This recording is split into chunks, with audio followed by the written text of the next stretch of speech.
Hello everyone, एक बार फिर से आपका स्वागत है हमारे इस चैनल पे। तो आज हम एक छोटी सी वीडियो लेकर के आए हैं आपकी वाइंडिंग अप वर्सेस डिसोल्यूशन के बारे में। वाइंडिंग अप एंड डिसोल्यूशन होता क्या है, छोटा सा वीडियो है, सो लेट्स स्टार्ट द छोटा सा टॉपिक है, so let's start the video. देखिए, वाइंडिंग अप क्या होता है, डिसोल्यूशन क्या होता है। देखिए, कोई भी कंपनी जब रजिस्टर कराई जाती है तो रजिस्ट्रेशन के बाद वो एक आर्टिफिशियल पर्सन की तरह बन जाती है। जैसे आपके और मेरे अधिकार है इस देश में, वैसे उस कंपनी के भी अधिकार इस देश में होते हैं। उस कंपनी की अपनी जो है एग्जिस्टेंस होती है, ठीक है, जिसको हम कहते हैं इंडिविजुअल एग्जिस्टेंस या फिर उसकी खुद की एग्जिस्टेंस। तो अब यहाँ पे जिस तरीके से हम कभी भी तय बोल सकते हैं, ऊपर जा सकते हैं भगवान के पास, वैसे ही किसी भी कंपनी को जो है जब वो काम कर रही होती है तो ऐसा मोमेंट आने के चांसेस होते हैं कि वो आगे काम नहीं कर पाती ड्यू टू एनी रीजंस, या फिर ऐसी स्थिति में नहीं होती कि वो ठीक तरीके से काम कर पाए ड्यू टू एनी रीजंस। तो यहाँ पे जो है एनी रीजंस का मतलब ये नहीं है कि नाखून में दर्द हो रहा है तो मैनेजर काम नहीं कर रहा तो डिसॉल्व कर दो, नहीं, मतलब कुछ ऐसे रीजंस जो कि वैलिड होते हैं, ठीक है। तो यहाँ पे इन रीजंस की वजह से जब ये डिसाइड किया जाता है कि कंपनी को अब हम ख़त्म कर देंगे तो वहाँ पे कंपनी को डिसॉल्व करा जाता है। कंपनी जब ख़त्म हो जाती है, यानी जब कंपनी का एक्सिस्टेंस ख़त्म हो जाता है, जब रजिस्टर ऑफ कंपनी जो रजिस्ट्रार मेंटेन करता है उसमें से वो आपकी कंपनी का नाम हटा देता है, तो उसको कहते हैं कि कंपनी डिसॉल्व हो गई है। और इसका डिसॉल्व करने का तरीका आपका होते हैं, कई तरीके आपके होते हैं, जिसमें से एक तरीका होता है वाइंडिंग अप का तरीका। तो ध्यान दीजिए, वाइंडिंग अप जो है एक प्रोसेस होता है जिसके थ्रू कंपनी को डिसॉल्व किया जाता है, और डिसोल्यूशन एक एंड होता है, एक एंड रिजल्ट होता है जो कि आपका वाइंडिंग अप करने के बाद आता है। वाइंडिंग अप के एंड में आपको ये रिजल्ट मिलता है, that is dissolution. Now winding up is what, winding up एक मेथड होता है जिसके थ्रू कंपनी का डिसोल्यूशन किया जाता है।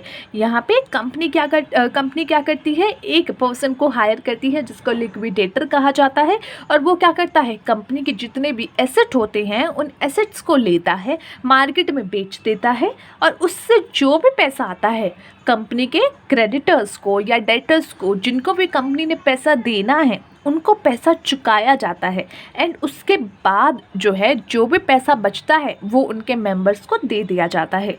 सो वाइंडिंग अप जो है एक तरीका है, एक मेथड है जिसके थ्रू डिसोल्यूशन किया जाता है एक कंपनी का, और वहाँ पे उसके एंड में जो कंपनी एक्सिस्टेंस से ख़त्म हो जाती है उसको कहा जाता है डिसॉल्व होना। तो डिसोल्यूशन एंड होता है, एंड रिजल्ट होता है आपका वाइंडिंग अप का। नाउ नेक्स्ट आपका जो कंपैरिजन बेस है that is existence of the company. Winding up क्या है, लीगल एंटिटी ऑफ कंपनी जो कि कंटिन्यू रहती है commencement of the winding, at the commencement of the winding up, यानी जब वाइंडिंग अप का प्रोसेस चल रहा होता है तब भी कंपनी एक्सिस्टेंस में होती है। और यहाँ पे जब तक आपका वाइंडिंग अप का प्रोसेस ख़त्म हो जाता है तब आपकी कंपनी डिसॉल्व हो जाती है, और डिसोल्यूशन जो है कंपनी की एक्सिस्टेंस को ख़त्म कर देता है। तो ध्यान दीजिएगा, वाइंडिंग अप में कंपनी की एक्सिस्टेंस ख़त्म अभी नहीं हुई है, because this is the only process, this is a process only now, और उसका जो एंड होता है उसके बाद कंपनी का एक्सिस्टेंस ख़त्म होता है। सो डिसोल्यूशन जो है आपका ब्रिंग करता है about an end of the legal entity of the company, ठीक है। नेक्स्ट इज आपका contribution of business. Winding up में क्या है, अ कंपनी में be allowed to continue its business, ठीक है, सॉरी ये कंट्रीब्यूशन नहीं था, कंटिन्यूएशन था, ठीक है, यानी कि जो आपका निरंतर चलता रहता है। एक कंपनी जो है अगर आपके वाइंडिंग अप के प्रोसेस में है तो वहाँ पे वो अपना बिजनेस कंटिन्यू कर सकती है जब तक उसको नेसेसरी है, so far necessary for the beneficial winding up of the company, ठीक है। बट डिसोल्यूशन के बाद आप एक कंपनी के तौर पे उस कंपनी के तौर पे काम नहीं कर सकते, क्योंकि अब आपका अस्तित्व खत्म हो गया है, अब आप क्या बोल चुके हो, अब आपका जो है डेथ सर्टिफिकेट आपकी कंपनी का बन चुका है। अब उसके बाद आप काम करोगे तो लोग भूत भूत भूत करके पागल हो जाएंगे, ठीक है, तो वो चीज़ नहीं कर सकते। So company ceases to exist on its dissolution, ठीक है। तो डिसोल्यूशन के बाद कंपनी का एक्सिस्टेंस नहीं बचता है, तो after that you can not carry on your business activities.